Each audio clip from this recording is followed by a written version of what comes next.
Hello, beautiful boss babes. Are you ready to chase life with Kelly?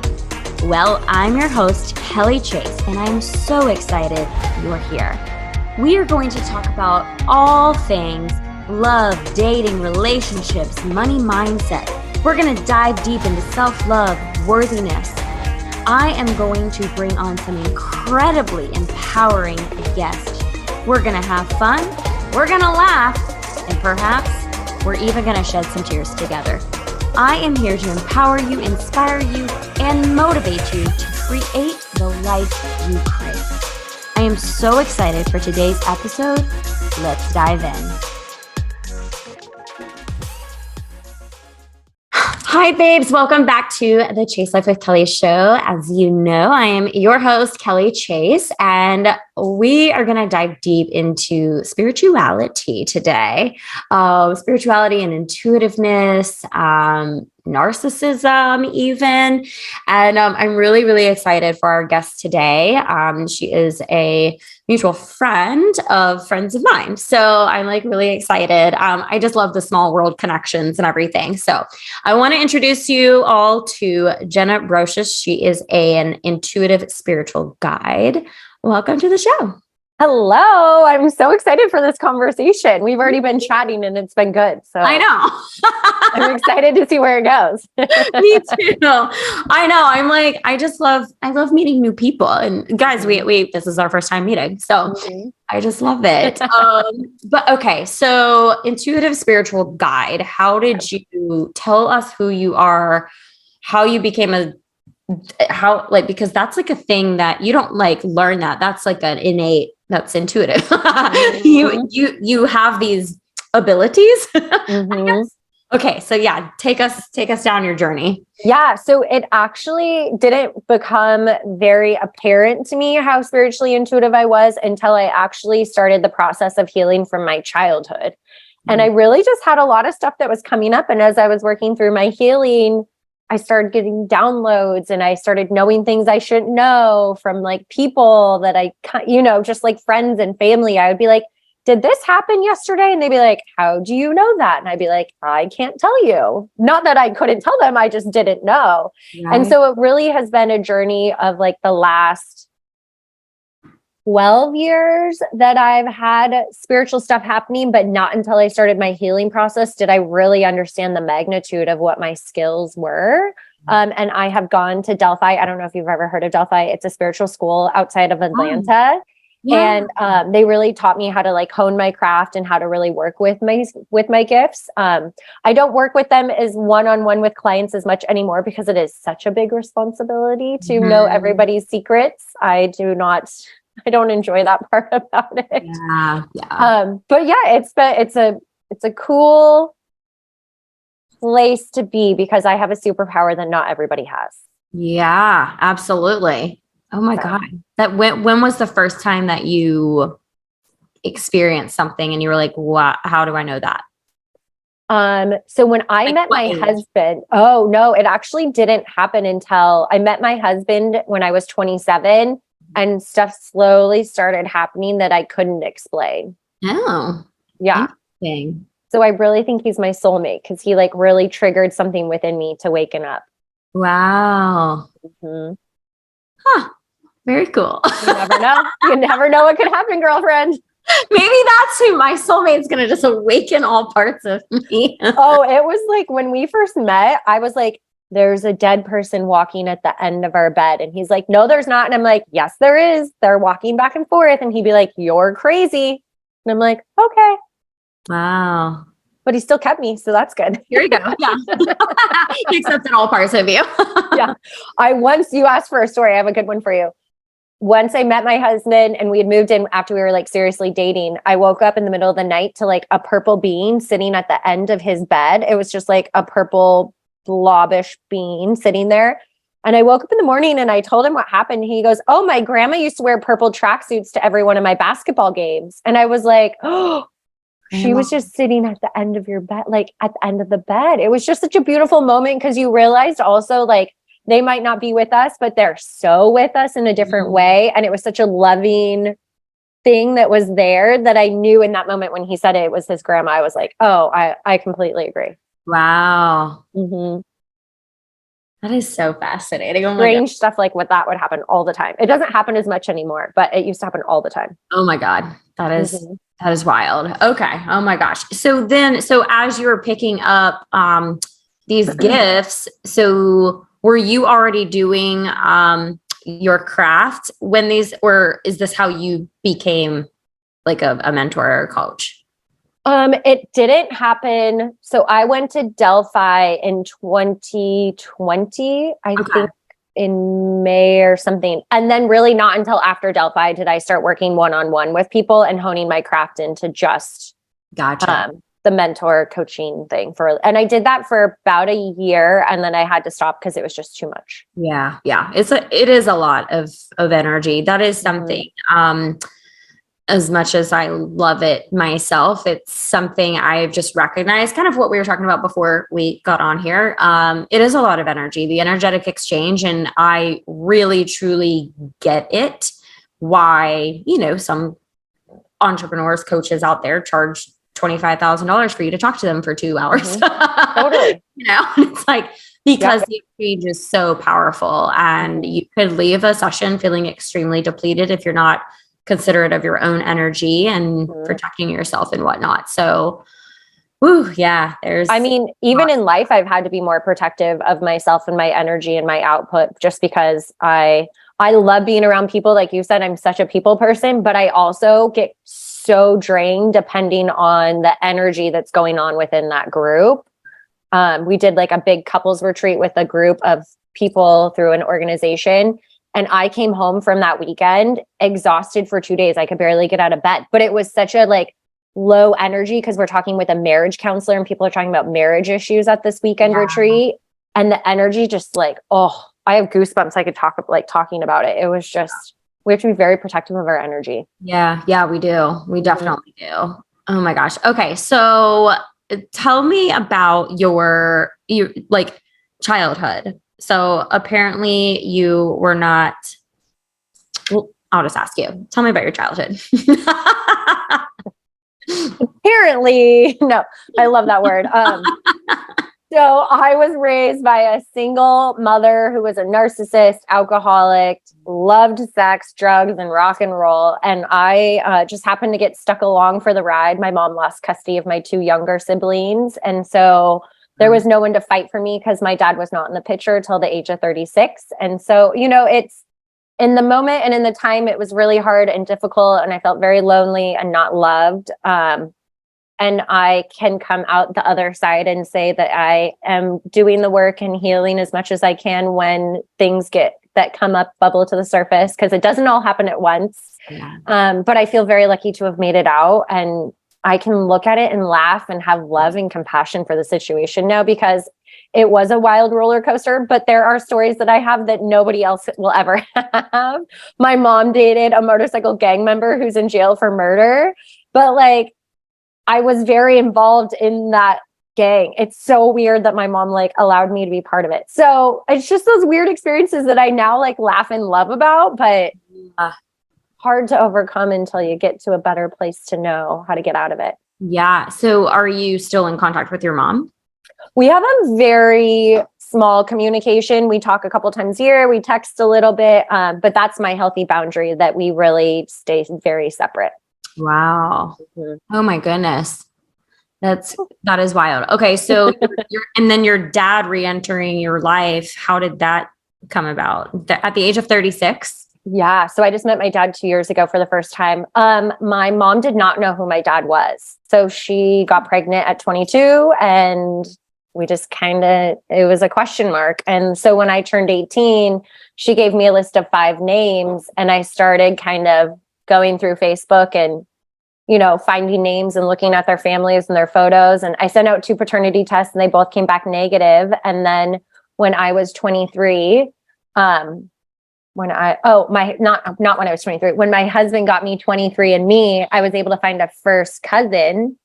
And I reached out to her and I was like, hey, your uncle is my father. Could you potentially give me his name, please? And it took her a year to respond, which was I'd go in every week and be like, did she respond? Did she respond? And I understand why. You go in after you get your results and you really have no reason to go back.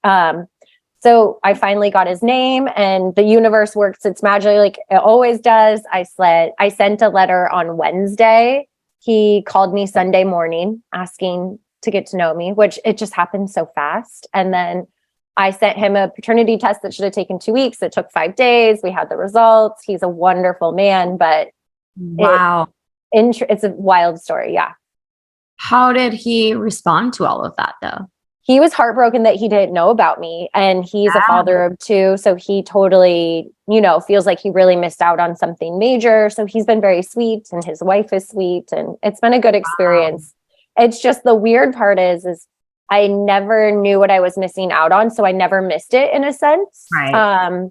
So now finding a place for him in my life has been the one challenge I'm trying to overcome. So, but we'll get there, and it's a slow process, but all is well. Yeah, but that's so neat that he was, open and receptive and wants to be a part of your life, right? Like, yeah. And he has a grandson, and he didn't know if he'd ever have grandchildren. So that's kind of a cool factor for him. So yeah, it's been a really neat process. wow. Oh my goodness. That's insane. Okay. So because you went through all of that with your mom growing up, how was your self-worth? Like what, how have you evolved and transformed over these last 3-4 years even because I know that obviously there was probably a lot of traumatic things that you either witnessed or felt or just this is a different life than maybe the kids that you went to school with.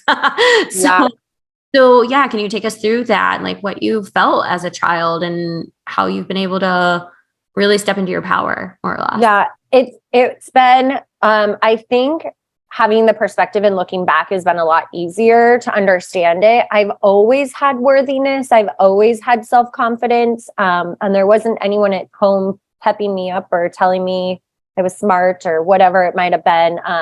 But the one thing that I can look through my whole life and know helped me was God. It's so weird. I would find ways to go to Awanas by myself. I went to youth group by myself. I would take the bus to go to church by myself on Sundays.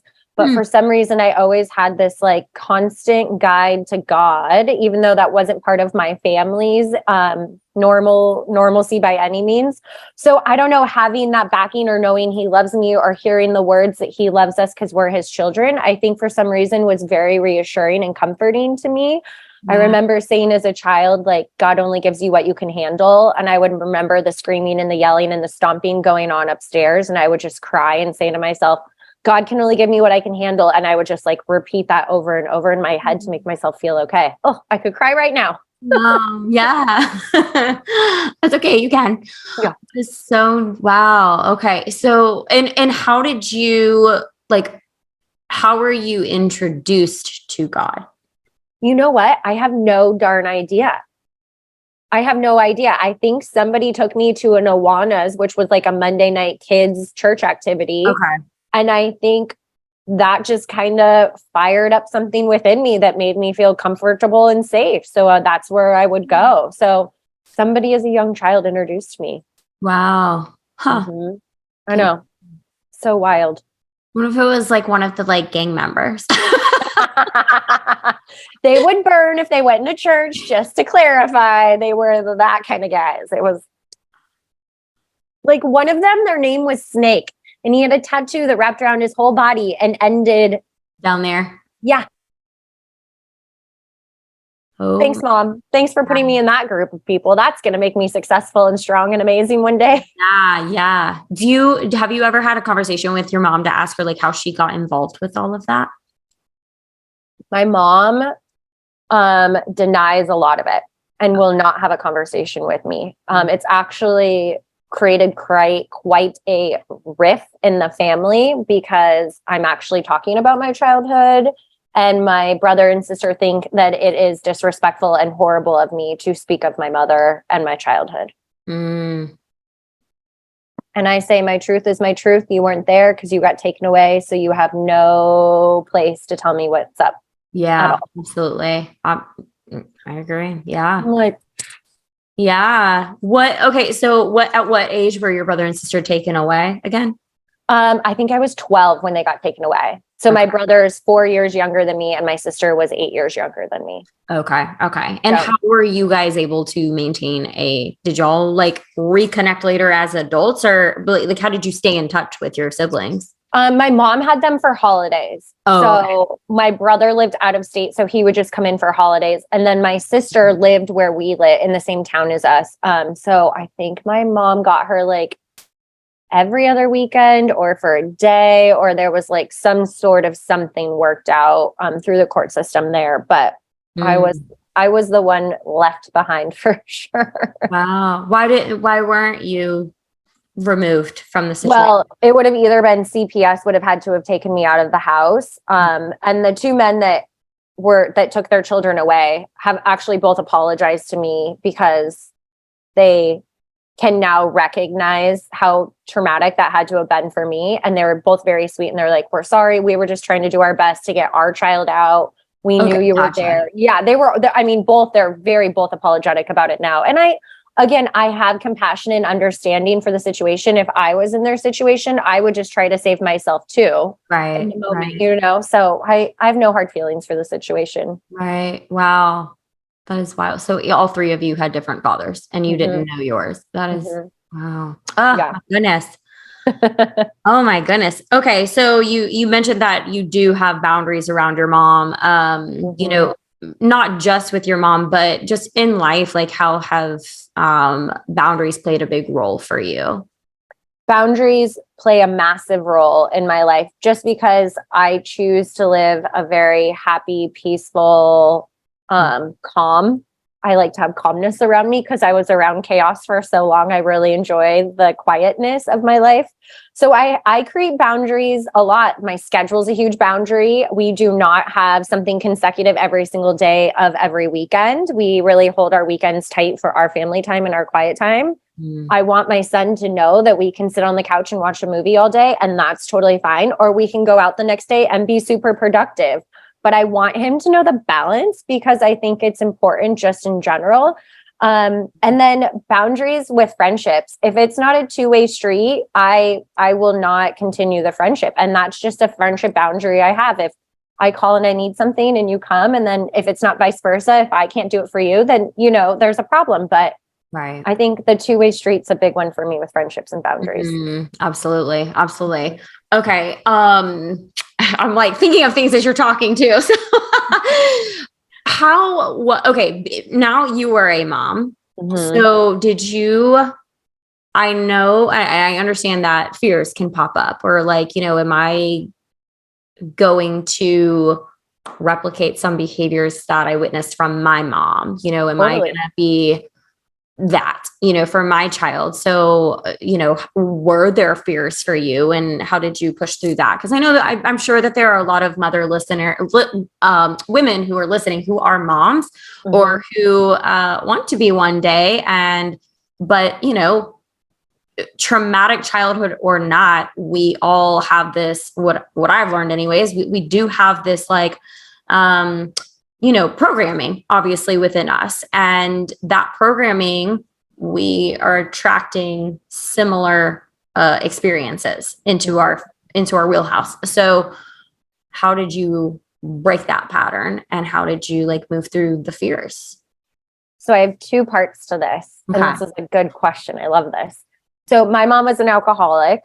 So I obviously am very aware of my alcohol consumption around my son and our environment because I do not want him to see what I saw around alcohol. So that's a big one that I've changed for sure in our house. But when he was 3 and I got really mad once, I started screaming because I was so angry and he covered his ears. And I instantly just went, oh, because that was like what I would do when my mom yelled. And I was like, oh no, it was like such a like horrible moment in my life to realize that I was doing what my mom did. And I was like, I'm not this person.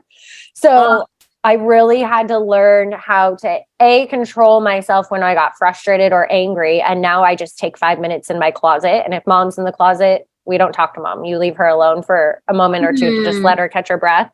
So that's my coping to, instead of screaming and yelling and getting angry, I just go breathe and then I can come out and then we can have a further conversation like normal people. Love that.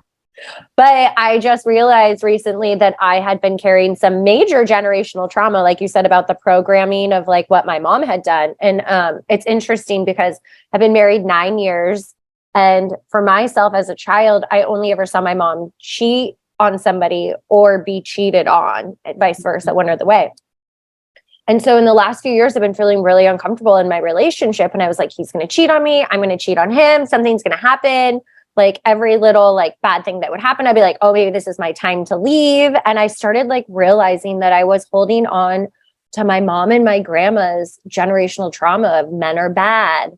You have to leave before they leave. Make sure you have a backup plan. And I just in the last few weeks was like, I'm in a happy marriage. There is nothing wrong with my marriage. There is no reason for me to want to leave.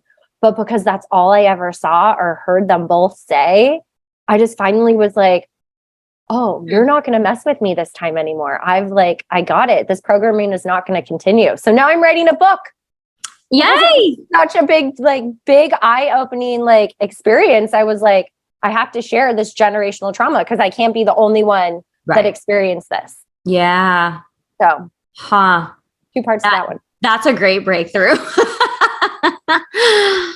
Wow. Yeah. And then I had to confess it to my husband because I obviously hadn't told him because I feel so much shame and guilt around just having those thoughts. Yeah. That I was like, oh my gosh, I have to like, so when I told him, it was like the weight just came falling off of me, but crazy to have that happen recently. See, it's never ending. Does the journey or the healing never end? No. Yeah. Question. It doesn't. It really does not ever end. And it's, I think that the more that we do it, obviously you're just becoming more aware of everything. It's funny because a friend and another awakened friend and I had this conversation once, and I was like, sometimes granted, I love the fact that I'm hyper aware because it's allowed me to, I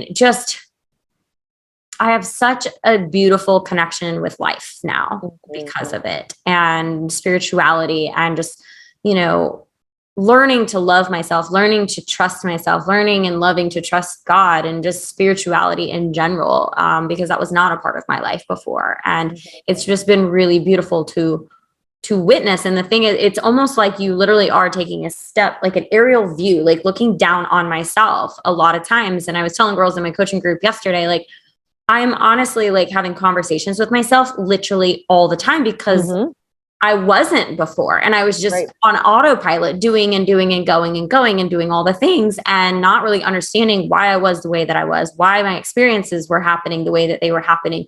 And now that I've dived into this work, I'm so super aware. Oh, okay. I want to be making, more money. Oh, okay. It's because of these behaviors that are only getting you so far, or X, Y, and Z, or your relationship, your dating life, you're attracting this type of person, this type of energy into your life because this is the story that you keep on repeat in your brain, all these things. So it's like, I'm hyper aware. And you feel a lot more. I mean, I could probably cry every single day, and that was never a thing for me. Right. Like I'd have to like watch a sad movie to cry. And now like, I literally think about something, or something's not even sad, and I will look at something and I'm like, just get this pit in my throat. And I'm like, oh my gosh, but I was telling my friend, I was like, sometimes it's almost like a blessing and a curse because it's so beautiful. And so it's such a blessing, but it almost feels like that curse because you feel so much and you're like, I don't want to feel, like, I just don't want to feel the thing sometimes. And can I just enjoy like life without thinking so much about it? Like, can we just not? And I think honestly, like, I will say, like, I mean, I have a tendency to binge drink sometimes, and I recognize maybe more or less over this last couple of months, like why I've been doing that. Because it's so freeing. It does give you that extra layer of confidence, of course. And I speak my truth, and I'm like, and what I've recognized too, I'm like, okay, Kel, if you like, I'm learning to find my voice right now more than I ever have. And I'm like, Kelly, remember how confident you are when you express yourself when you have been drinking. Do that without the drinking. And just say the things. Hard, though.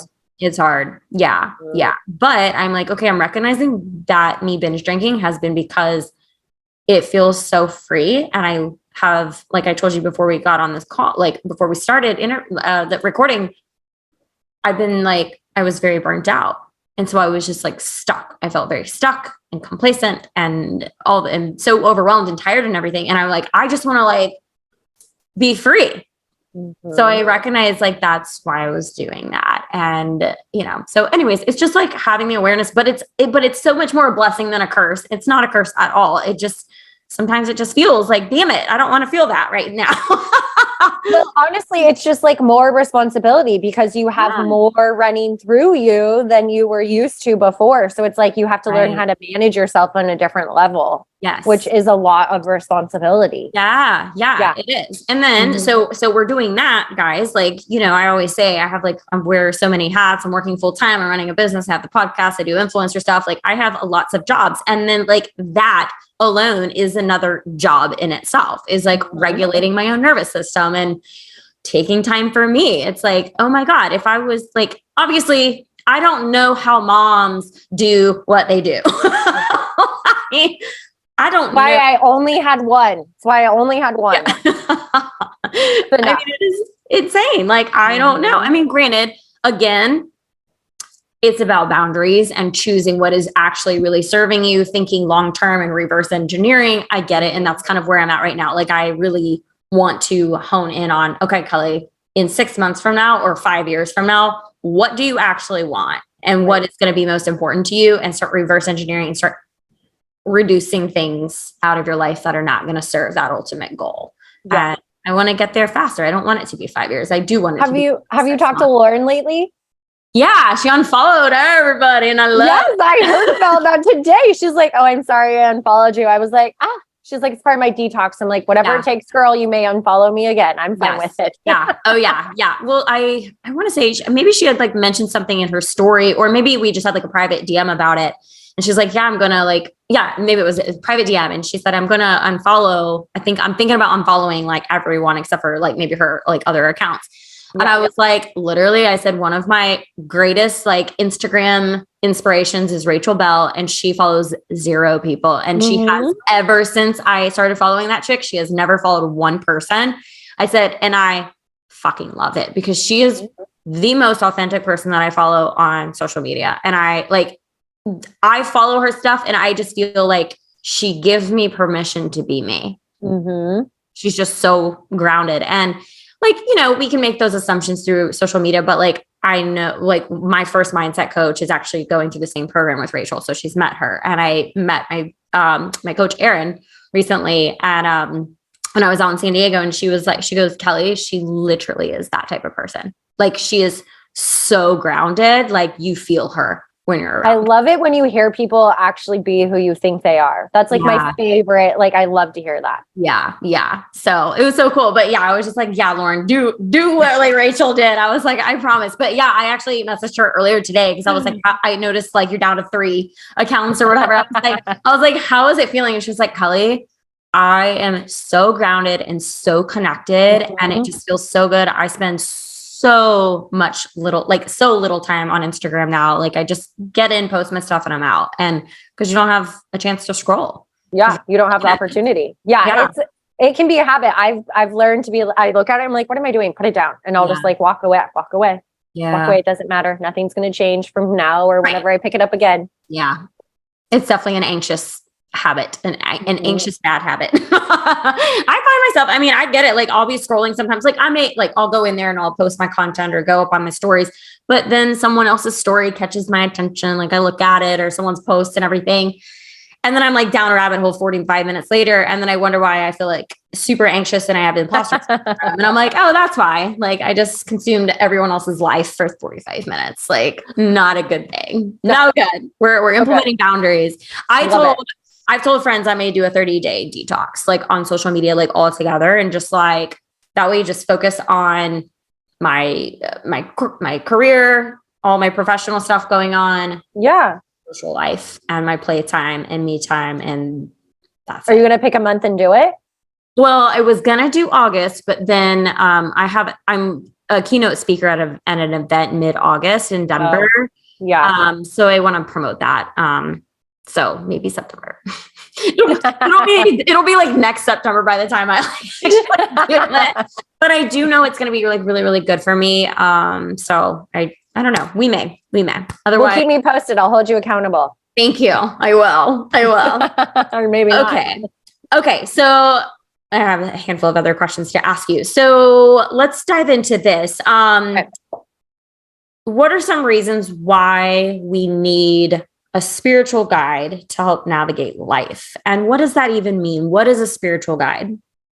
So I will say this. I think that we as people will probably not allow ourselves to have the help we need, or we will deny that we need the help that we need. And so I think when you have a spiritual guide, I would consider myself a spiritual guide. I can tap into your spirit guides and your angels, and we can sit down and have a conversation about what's blocking you and how can we move forward. I personally have a massage therapist that is a spiritual massage therapist that we like after my generational trauma, I called her and I was like, we got to work this energy out of my body. And we will just like work the blocks and the energy flow because we keep it inside of our bodies. That trauma is still stuck within me. So I'm really trying to release it. And I also work with a Reiki master who can put me into more of a deep meditation than I can ever get myself into. But if I didn't allow those people into my lives, I wouldn't have the progress that I've had with my healing journey. So I just think it's so important that we don't deny ourselves this extra help that we truly all do need. We're just always a little afraid, don't have the money, have an excuse, can't do it. But we're just denying ourselves from just leveling up, growing, expanding, and really seeing the world in a whole new way. Totally. Absolutely. Totally agree with that. Yeah. It's funny because my friends and family that'll say like, Kelly, like you've made some pretty hefty investments in coaches and therapies and all of your holistic functional medicine doctors and all the things. And I'm like, yeah, but they've significantly helped me and like grow so much. I mean, I owe so much to all my coaches that I've worked with. I mean, like I said, like I don't think I've ever not had someone that's been rooted in spirituality. Maybe my first ever coach, she was more business, like strategy driven. However, like I've also witnessed her evolution since, and like she's very spiritual now, too. Right. So it's like, that's just like the way that it's been going, but it really does, like they help open you and just expose you to different perspectives of things. And and just those probing like journal prompts, like, so why do you think that is? Well, I don't know. Well, you do know. So sit with it, but we don't take time to do that on a regular basis ourselves. Right. Like, yeah, some of us are disciplined in our thoughts and disciplined with like journaling or meditating, but probably an average person is not. And they're just like I was more than 6 years ago on autopilot, didn't know what I was doing. And I had no guidance system. So I love that.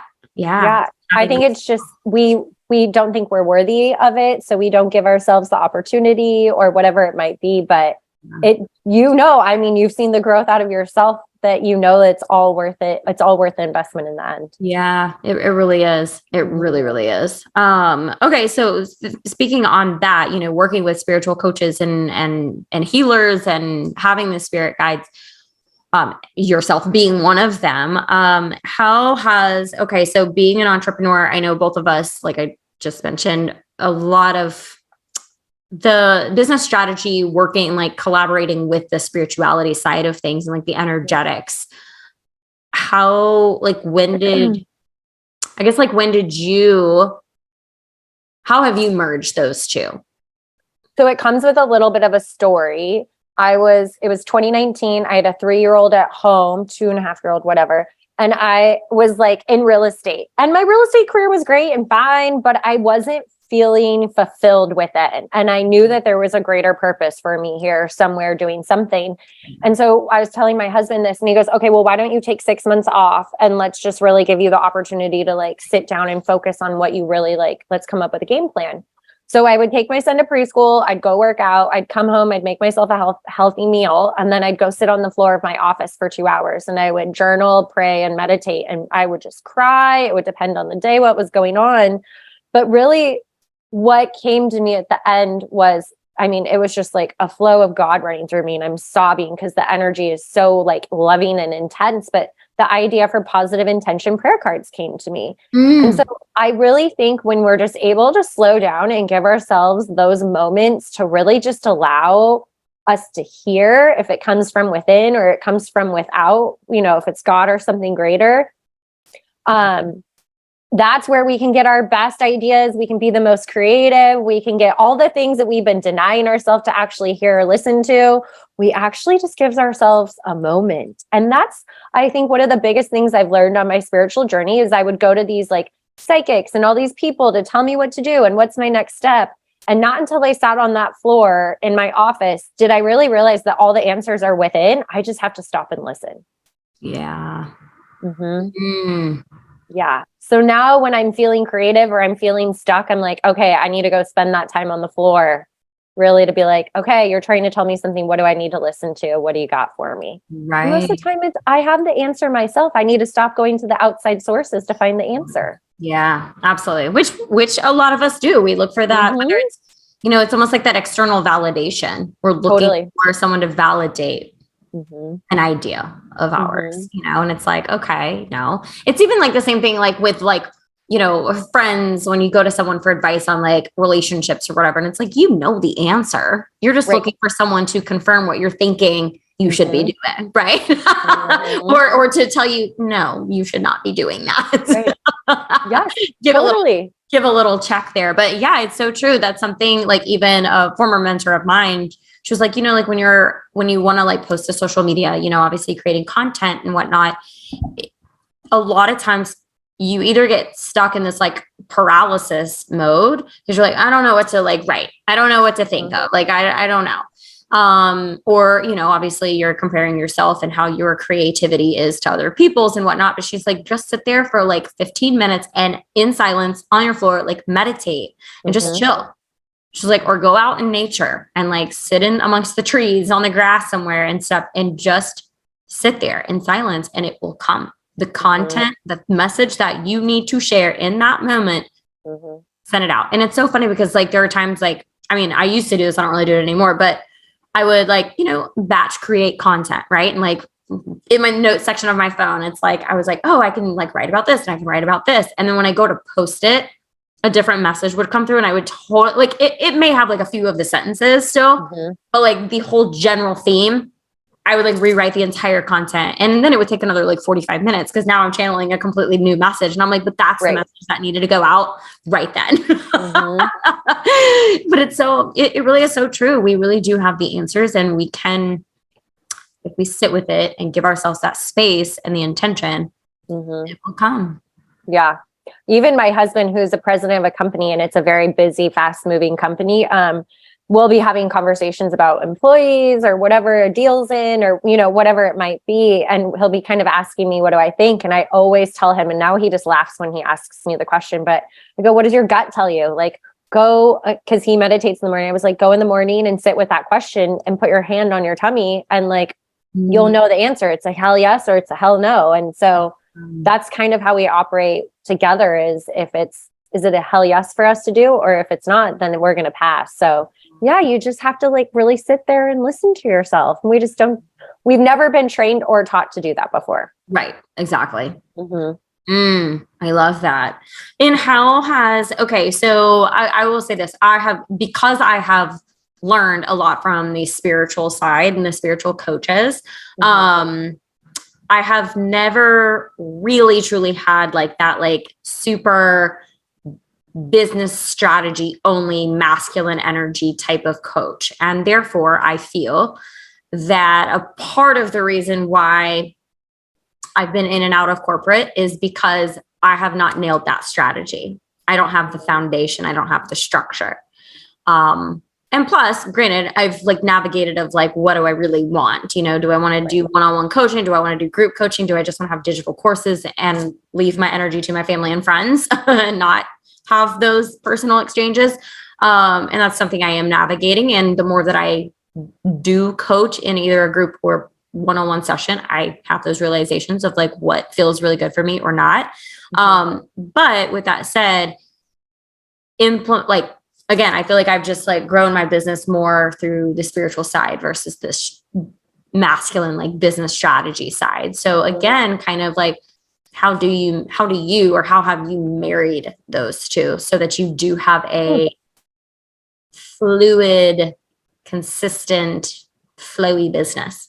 Yeah, that's a tough one for me, actually, to be totally honest. I loved real estate because it was so masculine and we were talking about money, lots of money and lots of deals. And it was like very fun for me. But as I, became more and more spiritual, that masculineness made me feel even more uncomfortable. So it was really something I had to back out of. And even just over the last 2 years, I think I've asked my husband, I'm like, I don't want to be in control of everything. I'm done being in control of everything. I'm ready to relinquish. Can you please manage the landscaper and any outside work? You know what I mean? Because I just am not interested in having that tight control over the world. That's what I was like, thought I was supposed to do, is control everything and everybody. And so that's been a really cool journey, and surprising to my husband, but he's been very kind about helping me along the way. But for me and my social media, it's funny. I've talked with many business coaches, and I work with Lauren, who does PR, and I've worked with somebody else before Lauren that did PR. And they're always telling me to like batch content. And I'm like, I can't batch content. Right. If I don't feel it in the moment, I'm not posting it. So there will be like spurts. I'll have like a week or two where I don't post a whole lot because I'm working through something myself that I don't have the capacity to share with anybody.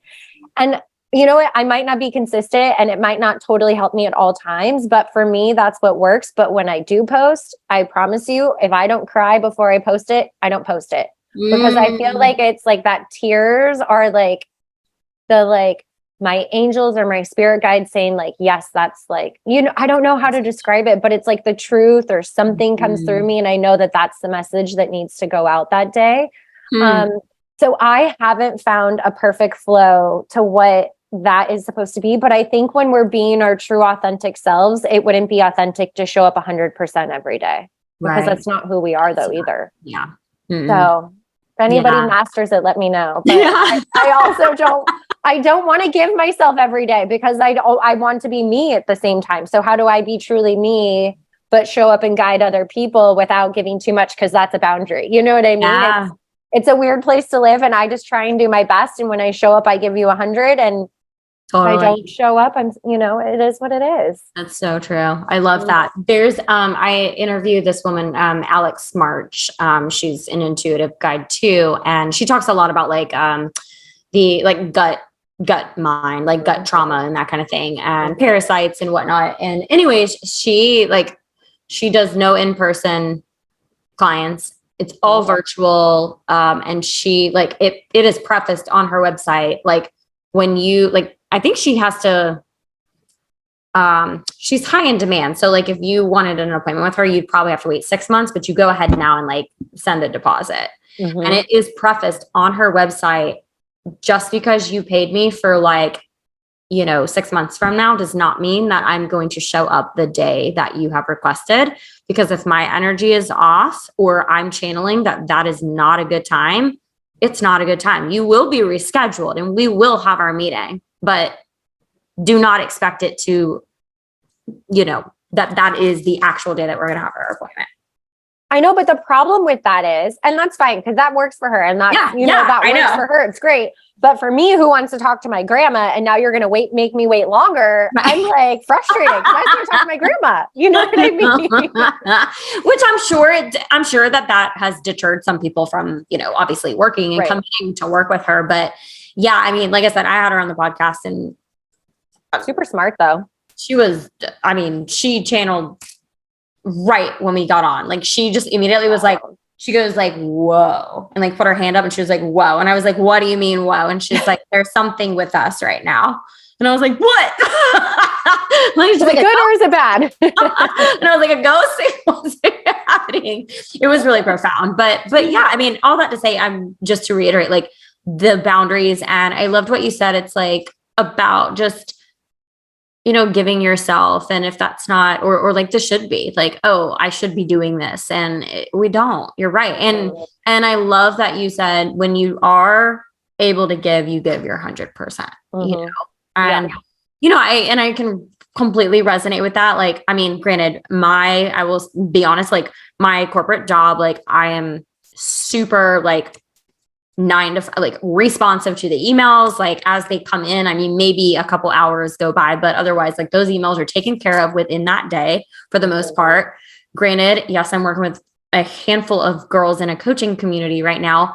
And because I am, a little depleted by the end of the day, I can't continue that for another couple of hours to have conversations. So I show up for the girls probably like every 48 to 72 hours, like within, responding to their messages.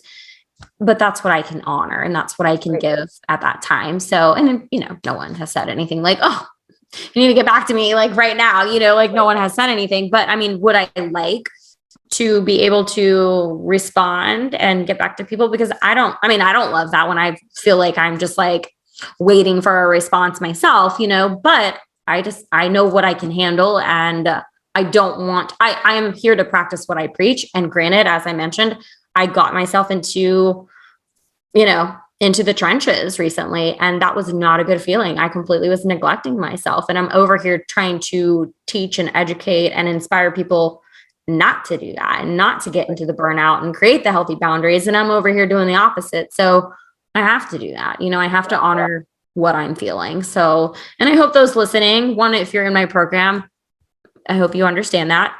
Two, if you are trying to, with anything that you're doing in life, just creating those healthy boundaries, it is serving you and it's creating trust within yourself. It's helping you do your inner child healing and grow that commitment. I told these girls last night in our coaching group, I was like, think about your inner child like an actual human. And one of the women on the call was an actual mom. And I said, think about your inner child as an actual human. If that human was telling you, I'm tired or I'm upset or my belly hurts or something, would you be like, yeah, shut up, like go away? Right. Would you dismiss them? And she was like, absolutely not. I would never do that to my kid. And I'm like, okay, so don't do it to your inner child either. Mm-hmm. Because that's what we're doing. Every time we're like putting it off, we can't, and we're not moving our bodies. And again, I fell into that and I'm 100% owning that, but I don't want to get there again. And sure, will it happen? Maybe, but I don't want it to, and I'm trying to be very intentional about honoring that little girl and not dismissing her and pushing her aside and saying like, well, mommy needs this time. Like, no, we need to TLC our little girl right now. Yeah. So, well, and something that my husband told me this when I started my healing process. He goes, you can't hold people to an expectation that they never agreed to. Right. It's true. And I'm so solid on what my expectations are on all situations, even with my friendships with my girlfriends. Like I am very like, this is what you can expect out of me. This is what I can give to you. And I do the same thing with my social media. This is what you can expect out of me. This is all I can give when I do give, And I think that if we all lived in a little bit more of having clear expectations around situations, we wouldn't get ourselves into so many little fluffy situations that we didn't really need to be in to begin with. But because we didn't communicate what we were hoping our expectations would be, we just get ourselves stuck into situations we don't want to be in. So I live by that saying to only, it's just. Communicate the expectations. Yep. It'll save a lot of heartache. Well, yeah. And then people can't be disappointed or upset with you when it didn't go their way. You can say, this is what I clearly told you was going to happen. Right. And I'm happy if they do it back to me because then I clearly know what to expect out of them. I love that. It's very funny, but I told my husband from the very beginning, I'm like, I'm high maintenance and I like shoes and bags. If you don't like that ride, don't get on it because this is what it is. Right. And so now he can't complain about it when I sent him a link for a purse because I was like, well, I told you what I liked. And so I love that. There you go. Be clear. Well, and again, it's like, even with relationships, it's like, if you're not being your true self in the beginning of a relationship, and then you're upset that they don't know who you are, well, whose fault is that? That's yours because you didn't clearly express or explain who you are and what you want. Absolutely. Yep. And which is interesting because I have heard now from 3 or 4 different men going to say 4, 3 of which guys I know, one of which I was like on their podcast or something, but we had this conversation and maybe this is generalizing, I don't know, but of these few men, them all telling me we show up and we impress and we can't hold it. We can't maintain. And so we pull back, and that's when the girl starts acting crazy, quote unquote. And she's like, gets more needy and more graspy because they feel the guy pulling away because that's not in his true nature to show up how he's been showing up because he's been impressing. And I was like, wow, I love hearing that out of your mouth, because of course we can make the assumption as females, but like to actually hear that come out of 3 or 4 guys' mouths, I was like, damn. Stop doing shit, guys. Stop doing it. I also just rather him show up and be who he is. And then if I like it, I like it. And if I don't, I don't. Exactly. Don't sell me something that's not true. Right. Exactly. We're true. We're always honest and true. Yeah, I know.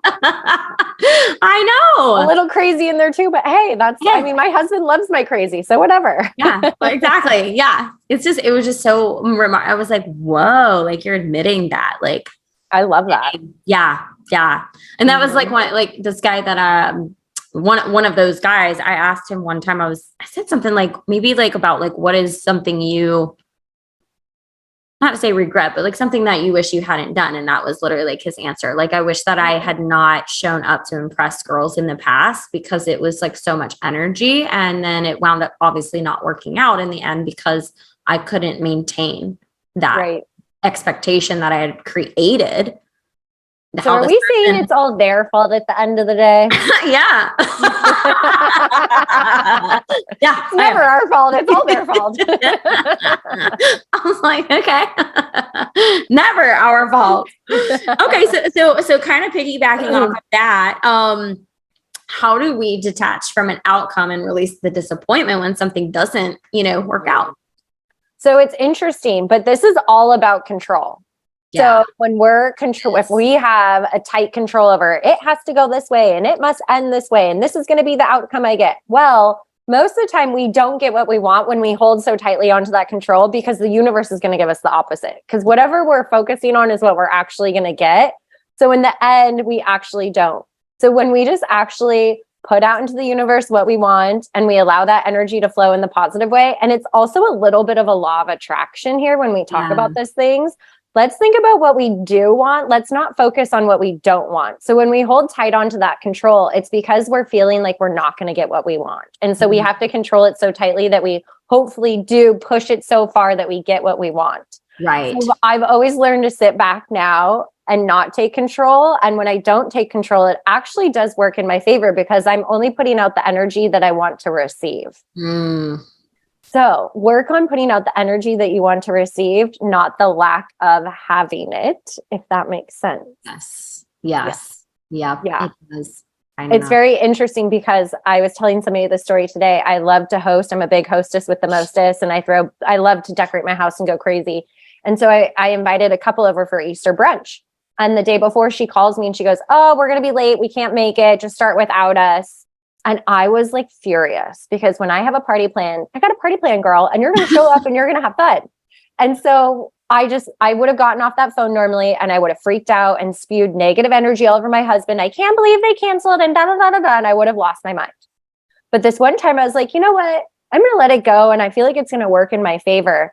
And they showed up the next day on time and canceled their other plans. And I was like, wow. So when I don't freak out, I get what I want. Is that right now? So yeah, it's just like when we detach from having that certain one outcome, we're actually allowing the universe to maybe give us a better outcome. But if we hold so tightly onto what we think, we don't get it.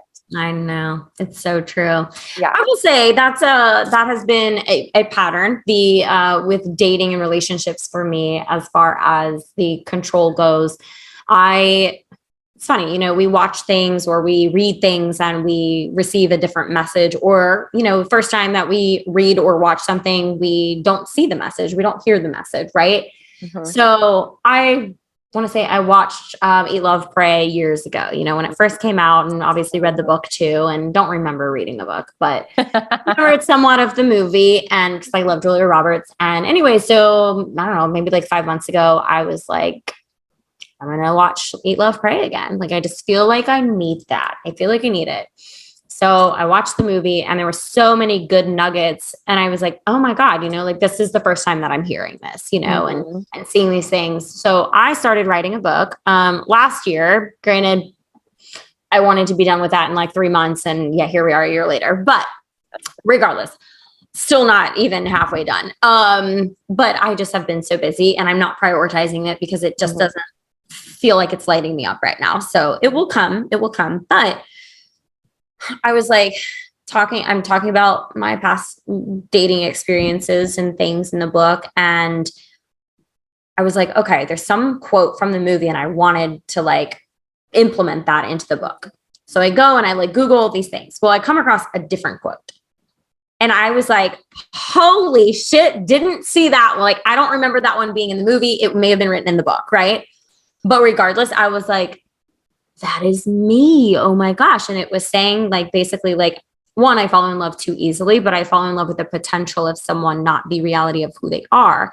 And so Elizabeth Gilbert was saying like, I fall in love too easily with the potential. And I have basically held on to things longer than I should have because I was so fixated on the potential. Like, I had so much hope in the potential of someone being my lover or, being what I wanted them to be, that, I lost myself in that journey, and then had to really recognize like, okay, well, what the actual reality is of this. And I was like, shit, that just spoke to me. And I'm like, that's exactly what I do. That's what I've been doing. First of all, I'm like a recovering people pleaser. I'm a recovering fixer. I remember when right after we filmed Love is Blind, I started having like, literally it was like 3 weeks after we filmed Love is Blind, I started working with my first mindset coach, and we did a lot of the people pleaser and the fixer work. And I went on a date in January, and it was a few weeks later. And this guy told me like he had just gotten out of an engagement. And I was like, I've been a fixer my whole life, and I am not about to go down that road with you. Like, I was like, mm-mm. I was like, you got to deal with that before you start dating again. And anyways, but that's kind of been my thing. Granted, I know that stuff can run deep within us. And so of course I'm, attracting projects still sometimes, or I find myself sitting in that potential still. Like I really want it to work. And so I'm like, wow, it's just that I see so much potential with that. And I know we could be so good. But it's me holding on to the thoughts, and the stories that I'm creating around it. And it's and so I've been, over these last couple of months, I've been really sitting with that and being like, Kelly, do not control this outcome. Go play, go focus on you. And what, like you just said, even something even better may come along that, that we're not. So, but if I have such a tight grip on things and what I hope something to come, I'm just pushing it away further. Right. I mean, what if you meet a guy at painting class? Right. And if you hadn't gone and had fun, you might not have met him, Right. But exactly. Don't hold on to it. Just let it flow, let it go, let it come, let it move like the waves. I know. And because, I've been doing this work now for a handful of years too, it's like, I'm very hyper aware. And when I look back at other situations and I just take that, aerial view, I'm like, okay, I was showing up like this and this came into my life. I didn't force that. I didn't there was no control. It just came effortlessly and easily, Yeah. So it's just so interesting, but you're right. It's just letting go. Well, I always say everything's always working in our favor. And when things don't work in our favor, it's probably because we're getting something even better than we thought was possible.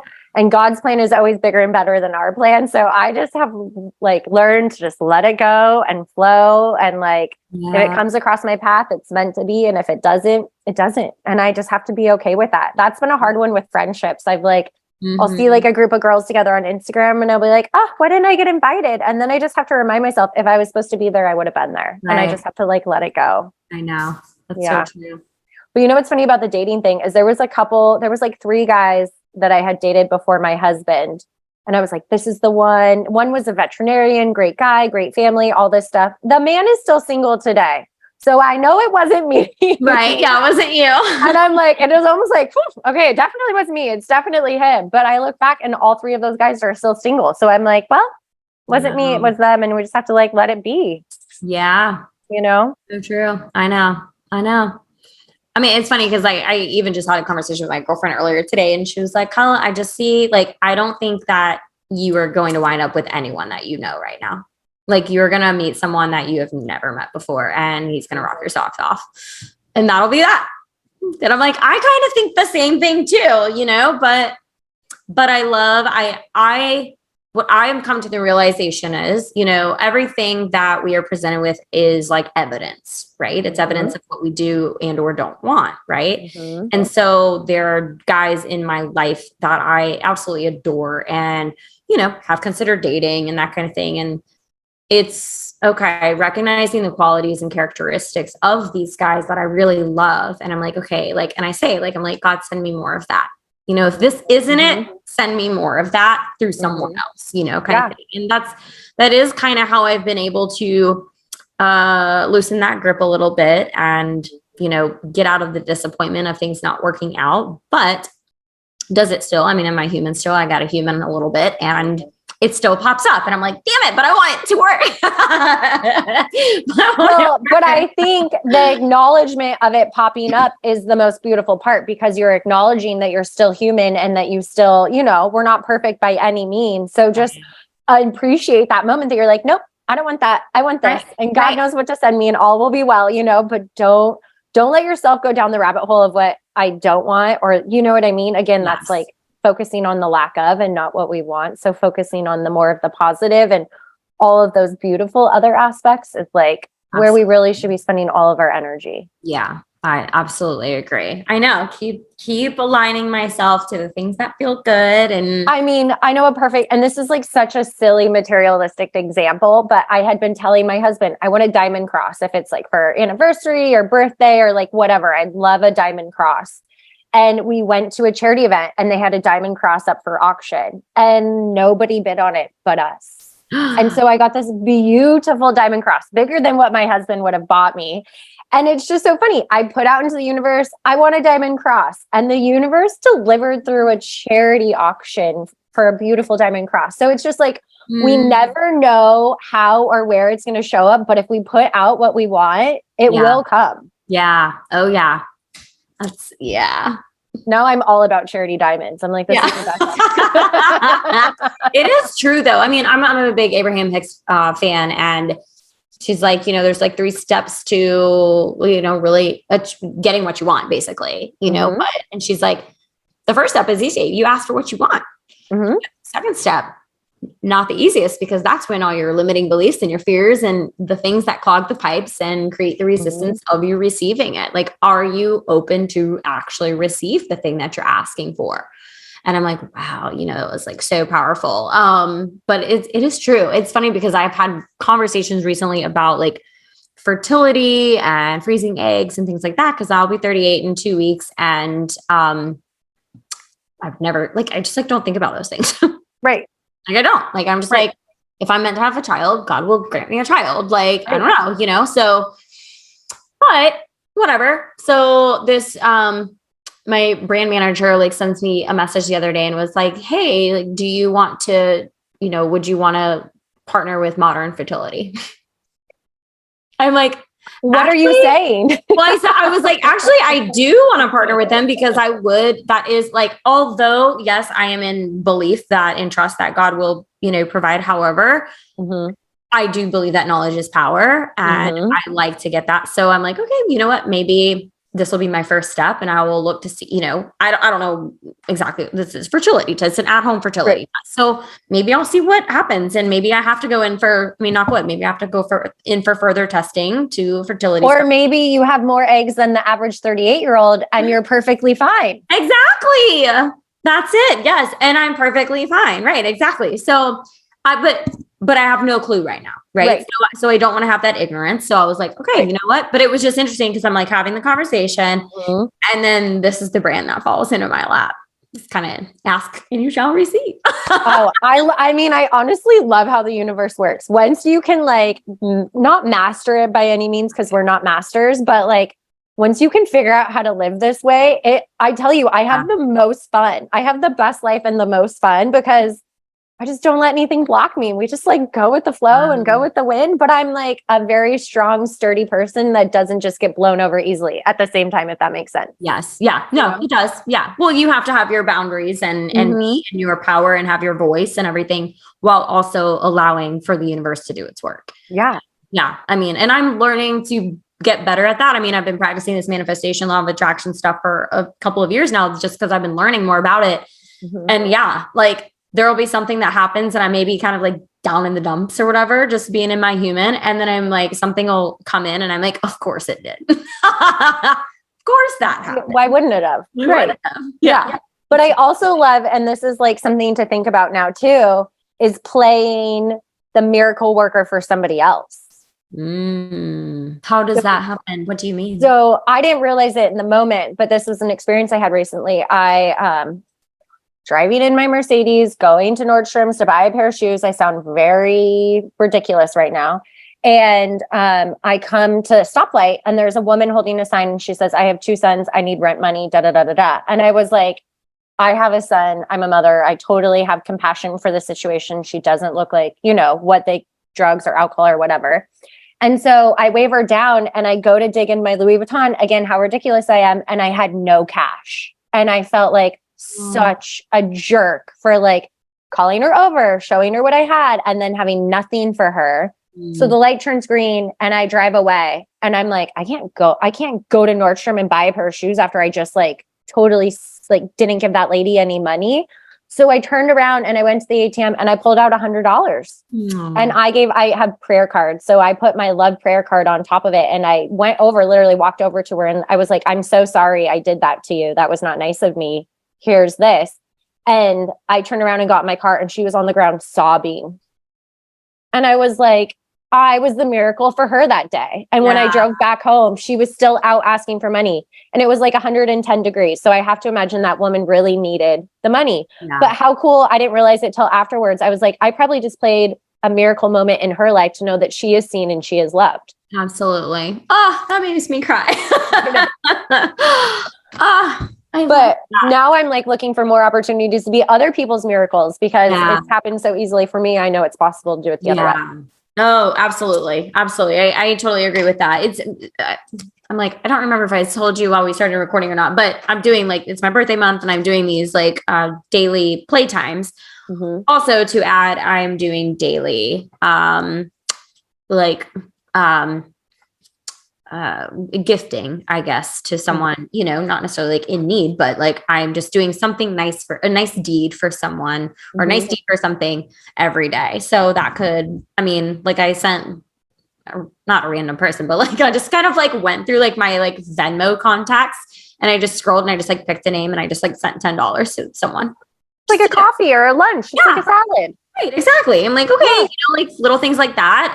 But it just, like, I'm like, okay, I'm doing playtime. That's for me. How can I also give? And, and just like you said, kind of be a miracle for someone. I mean, that $10 she may have needed gas or something and got, totally. It's like, I don't know, like you just never know. It doesn't have to be big. I think when people think about things, it has to be like so big and amazing. And I'm like, it could be a coffee. It could be a pedicure. It could be the most basic, essential things, but for somebody to feel seen or heard or loved is missing in this world. So to be able to do it, it gets me all emotional. I know. Well, like tip it, and I think that there's, oftentimes like I'll tip like extra, like at a restaurant or something. Cause I'm like, what, who knows? I don't know that person's story. And you know what? They could be a multimillionaire working as a waitress just because they like to do it, who knows, but I don't care. And I'm going to give them an extra $5 today or an extra 10 or tip them 100% or whatever. And just, Oh, I mean, I was a server for many years through college in my young 20s. And I remember people giving me money that literally was like me scraping by to make rent. Yeah.